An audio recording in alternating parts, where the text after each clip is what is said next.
Welcome viewers, প্রতিদিনের মতো আজও চলে এসেছি আমার লাঞ্চের থালি নিয়ে। আজকে লাঞ্চে নিয়েছি সাদা ভাত, নিয়েছি শসা ও গাজর স্যালাড হিসেবে। প্রথম পাতে খাওয়ার জন্য নিয়েছি উচ্ছে ও মিষ্টি আলু ভাজা, যেটা আমি নুন হলুদ ও সামান্য মিষ্টি দিয়ে রান্না করেছি। তারপরে নিয়েছি আলু, মিষ্টি কুমড়ো, পেঁয়াজ কলি ও পেঁয়াজ পাতার একটা চচ্চড়ি। কড়াইয়ে তেলে কালো জিরে ও শুকনো লঙ্কা ফোড়ন দিয়ে ওর মধ্যে সরু টুকরো করে কাটা আলু, কুমড়ো, পেঁয়াজ কলি ও পেঁয়াজ পাতা দিয়ে নুন হলুদ সামান্য মিষ্টি দিয়ে আমি রান্না করেছি। আর নামানোর সময় একটু ভাজা জিরের গুঁড়ো আমি এতে দিয়েছি।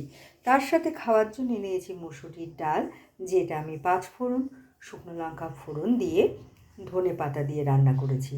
নিয়েছি চারা পোনা মাছের একটা পাতলা ঝোল, জিরে ফোড়ন দিয়ে, মূলো, শিম ও টমেটো দিয়ে, আর আদা জিরে লঙ্কা বাটা আমি এতে দিয়েছি। আর শেষ পাতে খাওয়ার জন্য নিয়েছি বাড়ির তৈরি টক দই। তো কেমন লাগলো আপনাদের আমার এই লাঞ্চের থালিটা? ভালো লাগলে লাইক, শেয়ার এবং সাবস্ক্রাইব করবেন আমার চ্যানেলকে। Thank you for watching.